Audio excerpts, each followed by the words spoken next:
Besimtar, me mirësinë e Allahut, jemi duke folur në këto predikime të xumas për një temë shumë të rëndësishme, e cila është etika, edukata. Për shkak të nevojës së madhe që kemi ne muslimanët për etikë, për edukat. Bashkë me besimin, duhet të mësojmë edhe edukata. Si një çështje shumë madhore, si një koncept shumë i rëndësishëm në fen tonë. E natyrisht edukata, siç e kemi përmendur, është me Allahun, pastaj me profetin sallallahu alaihi wasallam, pastaj edhe me të tjerët rreth nesh. Dhe kemi nisur të flasim për edukatën me të tjerët rreth nesh, se ndoshta është një nga pikat që çalojmë dhe kemi nevojë shumë që të përkujtohemi e të këshillohemi, që të përmirësojmë për hir të Zotit, si pjesë e besimit tonë, të përmirësojmë sjelljet tona dhe vetët tona dhe familjet tona e shoqërinë tonë në mënyrë që të jetojmë sa më mirë dhe të shijojmë frytet e edukatës. Përmendëm se edukata është nga shkaqet që sjellin lumturinë dhe shpëtimin e njeriut në këtë jetë dhe në botën tjetër. Dhe mungesa e edukatës është shkak për mjerimin e njeriut në këtë botë dhe humbjen dhe dënimin e tij në botën tjetër. Dhe nuk ka mirësi të kësaj jete dhe të botës tjetër që arrihet më shumë se sa me edukat, me etikë. Dhe nuk ka ligësi të keqe që vjen më shumë tek njeriu që e prek njeriu se sa nga mungesa e edukatës. Prandaj lutim Allahun e lartësuar të zbukurojë moralet tona me etikë, me edukat, që ai e do dhe kënaqet me të. Lutim Allahun e lartësuar na bëj besimtar që sjelljet e tyre janë të hijshme, ashtu siç Allahu i lartësuar do dhe kënaqet me ta. Dhe nisëm me edukatën me prindrit, si njerëzit më të rëndësishëm për njeriu. Si njerëzit të cilët e meritojnë më shumë që njeriu të preokupohet me duke njohur të drejtat e tyre, duke njohur vendin dhe pozitën e tyre, se nganjëherë njeriu kur nuk mediton, kur nuk mendon, kur nuk di, është armikja e saj që nuk di. Nuk ja jep hakun dikujt nëse nuk ja di hakun atij, nuk ja di të drejtën atij. Prandaj e nisëm me prindrit, si mbas Zotit, ata janë sebepi që ti ekziston. Sebepi që ti je, sebepi që ti ke, sebepi që ti shijon dhe kënaqesh në këtë jetë. Janë prindrit e tu. Prandaj herën e kaluar folëm dhe tham për rëndësinë që kanë prindrit tek besimtari. Allahu i lartësuar i ka shoqëruar në urdhrin për të sjellë mirë me ta, mbas urdhrit të njësimit të Zotit, të adhurimit të Zotit një. Që thoshte Allahu i lartësuar, ka urdhëruar Zoti juaj të mos adhuroni veç se atë dhe me prindrit të silleni mirë. Mbas asaj Allahu i lartësuar ka porositur veçanërisht për prindrit. Ka porositur, porosia e Zotit për besimtarët është që të sillen mirë dhe mbar me prindrit e tyre. Pas asaj folëm dhe thamë se askush nuk mundet që t'ua kthejë mirësinë prindërve të tij. Sado që të përpiqet, sikur t'i jap gjithçka të tij, jetën e tij, pasurinë e tij, nuk ua kthen dot prindërve hakun e tyre, mirësinë e tyre, sepse ata janë sebepi që njeriu ekziston. Pastaj thamë se respekti i prindërve është më i madh, qëndron më lart se shumë prej adhurimeve. Respekti i prindërve qëndron më lart se shumë prej adhurimeve që besimtari kryen si pjesë e fesë. Gjithashtu, respekti ndaj prindërve dhe sjellja mirë me ta është rrugë që të çon në xhenet. Është rrugë që të çon në xhenet, dhe për gjitha këto folëm herën e kaluar të nderuar vëllezër, e veç kësaj folëm se është edhe obligim bindja ndaj tyre dhe sjellja mirë me ta, edhe nëse ata janë idhujtar. Vese nëse të urdhrojnë për çfarë bie ndesh me fen dhe me besimin e pastër, atëherë ata respektohen, por nuk dëgjohen në këtë aspekt. Të nderuar besimtarë, sot do të flasim, do të vazhdojmë në këtë temë, e natyrisht është një temë e gjerë. Dhe kur lexon për të mahnitesh. Në mënyrën se si Islami u jep prindërve shumë rëndësi dhe tregon për ta një pozitë të veçantë të lartë, duke treguar për hakun e tyre, pastaj për edukatën kundrejt tyre, dhe pastaj kur lexon se si i kanë trajtuar ata besimtarët e parë dhe besimtarët e mirë, prindrit e tyre, si kanë punuar me këto argumente, si i kanë vënë në jetë. Nuk ngopesh duke parë nga historitë e tyre, nga peripecitë e tyre, dhe aty kupton me të vërtetë se çdo të thotë të respektohet prindi, të dëgjohet prindi, të mos mërzitet prindi, por të nxitosh ta kënaqësh, sepse në kënaqjen e prindit është kënaqësia e Allahut dhe në zemërimin e prindit është zemërimi i Allahut. Prandaj sot do të flasim përsëri për disa mirësi që ka sjellja mirë me prindit edhe gjithashtu respekti i tyre. Të nderuar vëllezër, të nderuar besimtar, të gjithë ne në këtë jetë përballemi me sprova, përballemi me halle, përballemi me fatkeqësi. E natyrisht që çdo njeri pëlqen që t'i largojë ato fatkeqësi nga vetja, të jetë një ditë rehat. Të mos ketë halle, mos e plakosin sprovat, mos e mundin ato. Dhe një nga mundësitë më madhore për largimin e belave, sprovave, halleve, është respekti ndaj prindit. Ne do të sprovohemi në këtë jetë sepse kjo jetë është jetë e sprovave. Nuk është jetë e rehatit. Nuk ka rehat në këtë jetë, por që njeriu të dalë faqebardh nga sprovat, t'i lehtësohen ato, t'i largohen ato, një sebeb, një shkak është respekti ndaj prindit. Dhe e gjejmë këtë në hadithin që profeti sallallahu alaihi wasallam tregon për historinë atyre 3 personave, prej Ben Israilëve, prej hebrejve, që udhëtuan dhe i zuri shiu një rrebesh dhe u futën në një shpellë në mal. Dhe gjatë natës u rrokullisën shkëmbinj të mëdhenj dhe e zunë grykën apo hyrjen e shpellës. Dhe aty nuk ishin si shpëtonin. Nuk ishin asnjë mundësi për të shpëtuar. Edhe u dorëzuan dhe thanë, ne sot nuk na shpëton nga kjo fatkeqësi, nga kjo që na ka pllakosur, veç se nëse i lutemi Allahut duke ndërmjetësuar dhe kujtuar punët tona më të sinqerta.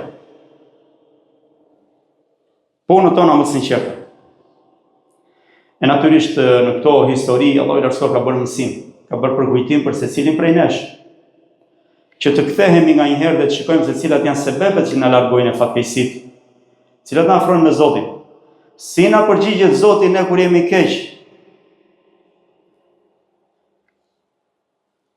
Dhe thonë do të përmendim veprat më të sinqerta që kemi bërë për Allahun. Dhe njëri prej tyre thotë, unë kisha prindrit dhe nuk vendosja para tyre asnjë në respekt.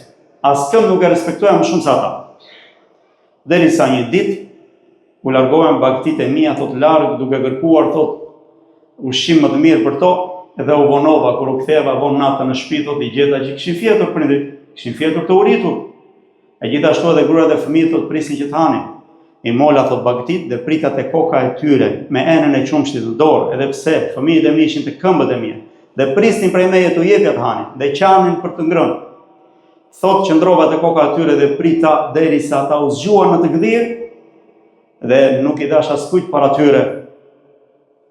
Askujt nuk i dash para tyre për ngrënë pa ngrënë një herë ata.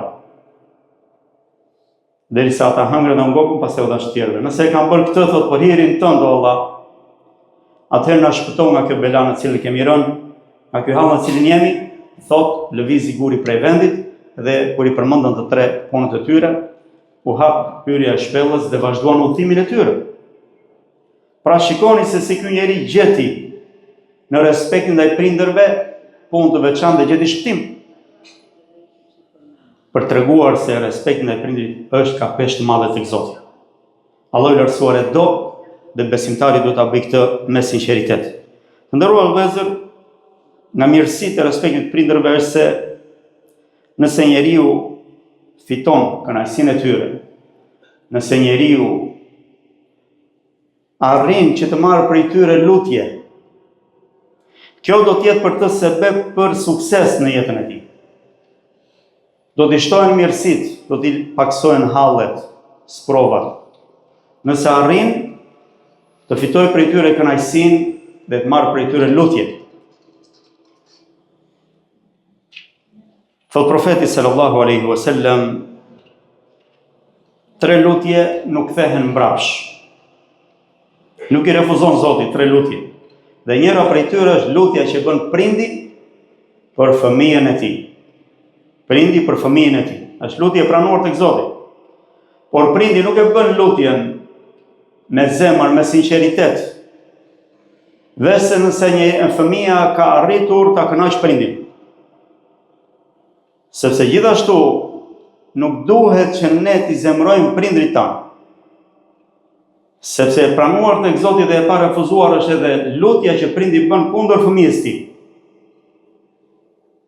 Prandaj duhet të përpiqemi nderuar vëllezër t'i kënaqim ata. Prindrit tanë janë kënaqur me ne. Dhe nëse kënaqen me ne, atëherë kënaqet me ne edhe Allahu. Këtë e thot profeti sallallahu alajhi wasallam, i cili nuk flet nga vetja, ajo që flet është shpallje e gjithë shpallje. Thot, kënaqësia e Allahut është e kënaqësia e prindërve. Dhe zemërimi i Allahut është tek zemërimi i prindërve. Pra shikoni nderuar besimtar, nuk është një çështje të cilën njeriu e ka nafile. Pra e ka të pëlqyeshme ta bëjë, e ka obligim.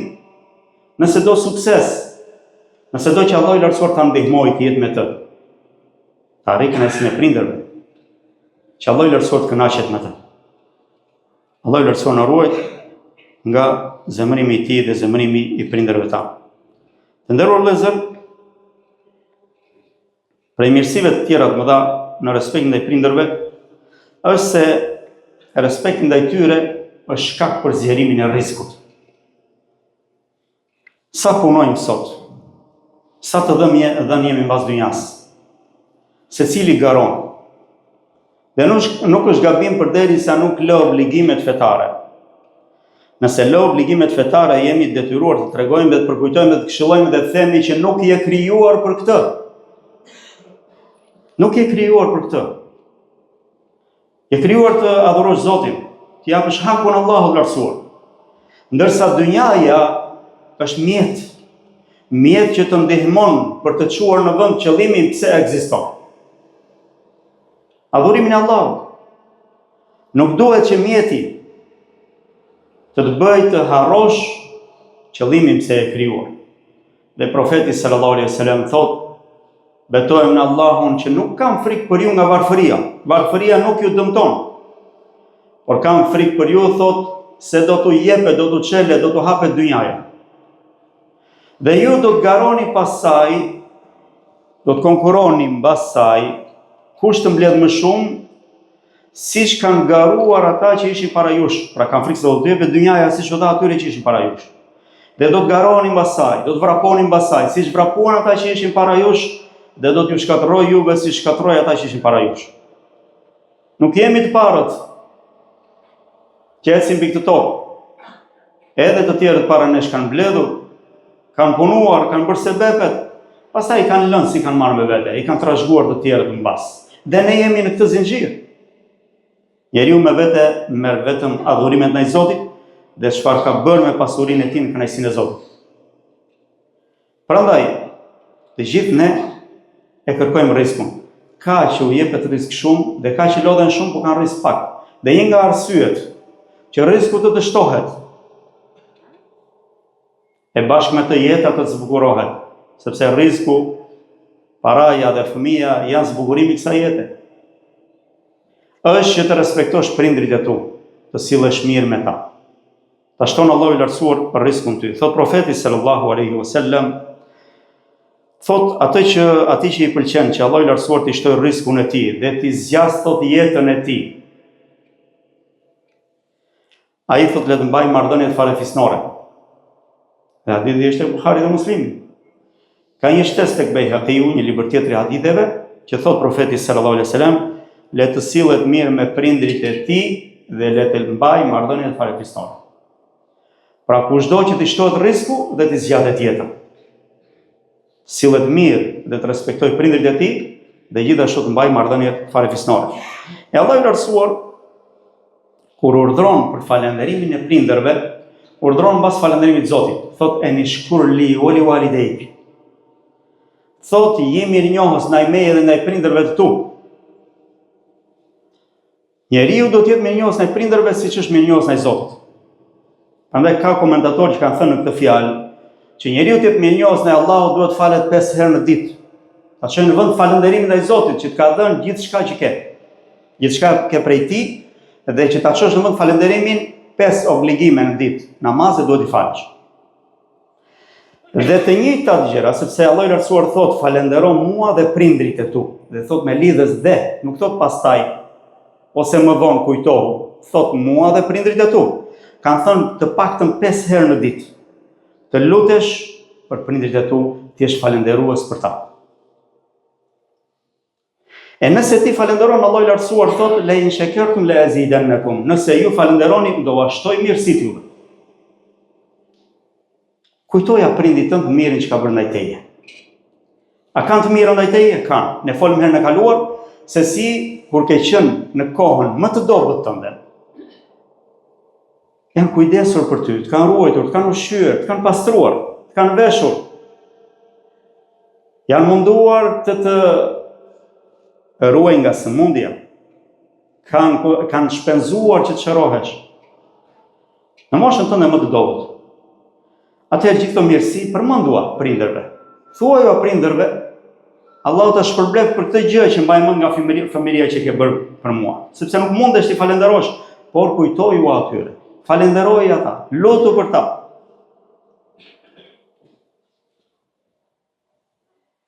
E po ju themi provoj personale, unë një sekuencë me prindin tim, me babain tim, e kam falenderuar që ai ka zgjedhur që të më çojë mua në shkollë mesme në medrese. Shkollë islame, në vitin 94. Me gjithë shkollave që ishim të dynjas, të shkencës, më çoi në medrese, shkollë fetare, gjithashtu dhe gjimnasi përgjithshëm. Mbas asaj dite, dhe falenderoj Allahun për të, mirësia i takon Allahut, falënderim i takon Allahut, pastaj babai tim më çoi atje që njoha Islamin.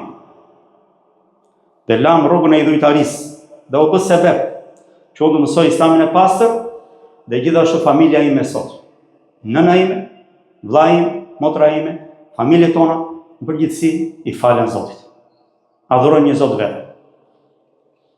Kjo është mirësia e Allahut. Ja kam përmendur babait tim dhe i kam thënë, para vdekjes ti, Allah më shëroft atë dhe të gjithë baballarët tuaj që kanë vdekur dhe të gjithë vdekur musliman. I kam thënë, e shikon çfarë punoj prej punëve, adhurime, namaze, davet që bëj, pra thirrja ndaj njerëzve, mësimet që bëj, të gjitha këto që flas për fen, po, shpresoj nga Allahu të pranojë me sinqeritet, por i lutem Allahut që të gjitha këto të jenë peshorën tënde, kam thënë. Peshorën e punëve të mia, të tua të mira, sepse ti ke qenë sebepi për këtë. Dhe kam parë se sa shumë është kënaqur që të jepi e gjithë dynjan nuk e barazoj me gëzimin e tij që ndjeu në atë çast. Përmendja prindit tënd, atë që ka bërë për ty. Sepse do kënaqet me ty. Dhe pastaj do bëj për ty dua për mirë. Kemi sekuenca Abu Huraira radiallahu anhu dhe është nga modelet në respekt ndaj nënës tij. Mënyrën se si u udhëzua, si e respektonte. Thot një ditë dolëm, thot në Medinë, dola, thot, isha duke vdekur prej urie, ishte nga të varfërit e Medinës. Transmetuesi më i madh i fjalëve profetike. Dhe dola, thot, pash një grup të varfërish në rrugë, nga sahabët, nga apostujt, nga shokët e profetit sallallahu alajhi wasallam. Po thash çfarë nxori, thanë vallahi uria, jemi të gjithë të uritur. U mblodhëm thot grumbull dhe shkon tek shtëpia e profetit sallallahu alajhi wasallam. Dhe tha, mirë se vini. Për çfarë keni ardhur? I tha, o i dërguari i Allahut, nuk kemi ngrënë. Po vdesim për të ngrënë. Thot nxori një enë me hurma arabe dhe i dha secilit nga 2 kokra, hurma. Abu Huraira radiallahu anhu, njërën prej tyre e hëngri dhe tjetrën e mbajtje në shtollë. I thot profeti sallallahu alajhi wasallam, pse po e mbështjell? Thot doja çoj nënës time. Ndau ushqimin e tij dhe mendonte për nënën e tij që kishte lënë në shtëpi. I thot haja atë, thot se do t'japim 2 tjera për të. Shkoni dhe mshuria e tij. Më mbasi Abu Huraira, e ka dhe historinë e Islamit nënës vetë shumë të bukur, ndoshta e tregojmë herën e ardhshme. Sa herë që dilte nga shtëpia e Abu Huraira, dilte nga shtëpia e vet, pasi i dha një post i dilë nga shtëpia e tij më vonë, mbas vdekjes profetit sallallahu alajhi wasallam, kalonte tek dera e nënës. Dhe i thoshte nëna ime, lusë Allahun të mëshiroj siç ti u kujdese për mua kur isha i vogël. E nëna i thoshte, o biri im, lusë Allahun të mëshiroj dhe të begatoj, siç ti po kujdesesh për mua tani që unë jam pleqëri. Një fjalë e mirë prindit fiton prej tij duan lutje. Nuk të kushton gjë që ta bësh këtë gjë.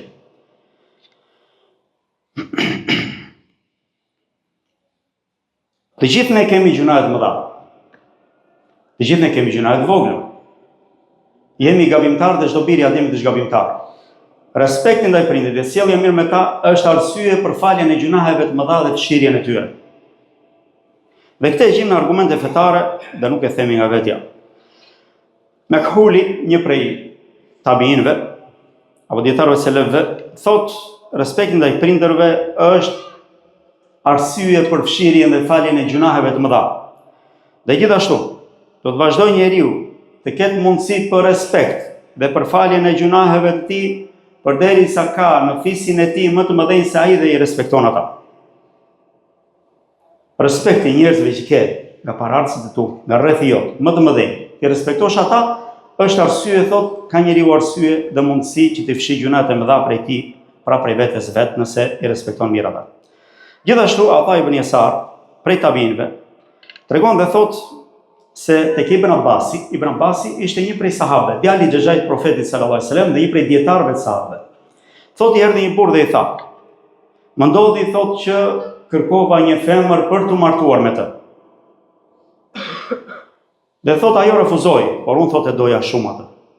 Unë thot me doja mos martohesha me të.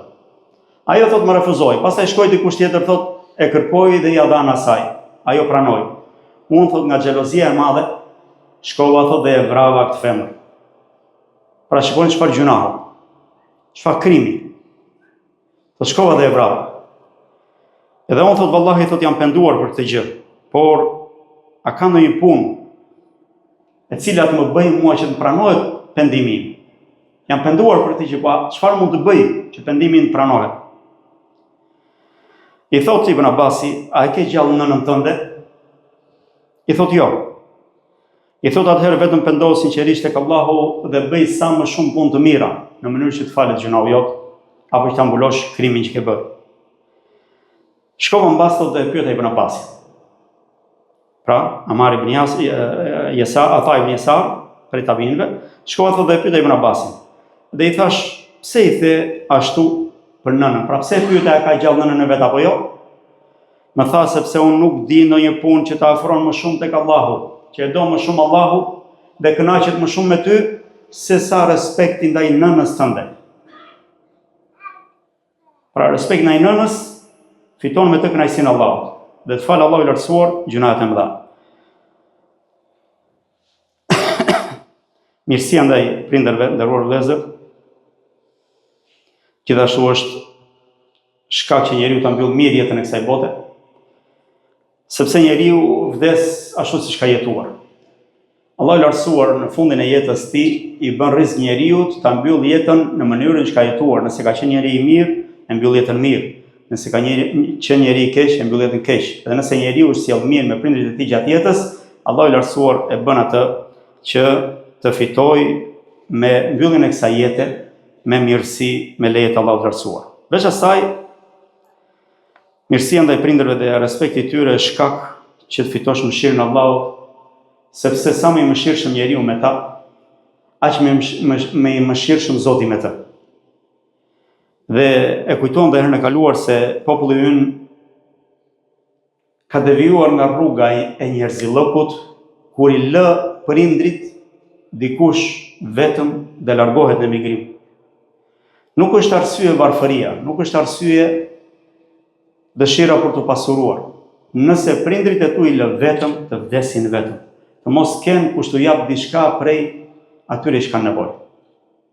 Dikë t'u gatuaj, t'u japi goduj, t'i çojë në spital. Prandaj njeriu i tillë nuk është i mëshirshëm. Është i pamëshirshëm. Ne kurse si duhet jemi të tillë. Prandaj Profeti sallallahu alaihi wasallam thot, ata që janë të mëshirshëm, i mëshiron mëshiruesi, dhe thot profeti sallallahu alaihi wasallam, mëshirojnë ata që janë në tokë, të mëshirojë ai që është në qiell. Lutim Allahun e lartësuar na bëj respektues të prindërve tanë. Na bëj besimtar të mirë që zbukurojnë veprat e tyre me moral islam.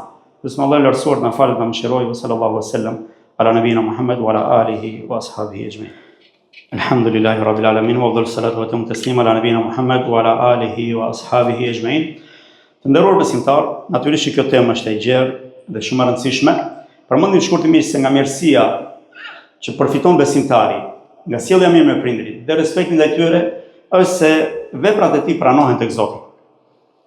Është shumë e rëndësishme të kryesh adhurime dhe më e rëndësishme se kaq është të pranohen tek Allahu i lartësuar, sepse Allahu pranon vetëm nga njerëzit që janë të devotshëm, që janë të sinqertë, që janë vepërmirë, që janë modest. Prandaj Allahu i lartësuar përmend një nga arsyet e pranimit të punëve është njeriu të sillet mirë me prindrit e tij. Në surën Ahqaf, Allahu i lartësuar në fillim të kësaj sureje tregon dhe thotë se ne kemi porositur njeriu thotë që sillet mirë me prindrit e tij. Atë e ka mbartur nëna e tij thotë vështirësi mbas vështirësie dhe ashtu e ka lindur atë. Pra, me sikletet më dha e ka mbartur në mitrën e saj, në barkun e saj dhe me siklet e ka lindur atë. E ushqimi i tij thotë bashkë me mbajtjen, muaj që ka kaluar në barkun e nënës, arrin në 30 muaj thotë Allahu i lartësuar. Pastaj njeriu thotë rritet derisa arrin në forcën e tij dhe arrin 40 vjeç. Thotë Zoti im më mundëso që të falenderoj ty për mirësitë ndaj meje dhe ndaj prindërve të mi. Dhe më mundëso mua të punoj punë të cilat me të cilat je i kënaqur. Dhe më përmirëso pasardhësit e mi. Unë pendohem tek ti dhe unë jam prej muslimanëve. Kurani është shërim vëllezër. Ta lexojmë Kuranin se gjejmë në të tilla perla. Thot Allahu i lartësuar pastaj, të tillëve njerëz ne u pranojmë atyre punët që kanë punuar. Punët që kanë punuar u pranojmë në gradën të punës më të mirë të tyre. Edhe punët e thjeshta u ngrejmë gradën atyre si punët më të mira. Dhe ne i falim gjunahet e tyre dhe i bëjmë prej banorëve të xhenetit, dhe ky është një premtim i vërtet i cili u premtohet besimtarëve. Lutim Allahun e lartësuar na bëj prej tyre. Gjithashtu, respekti ndaj prindërve është shkak për hyrje në xhenet. Hyn besimtari në xhenet me respekt ndaj prindërve dhe ky është synimi i besimtarit. Të fitojë xhenetin, përjetësinë. Kjo botë është e përkohshme.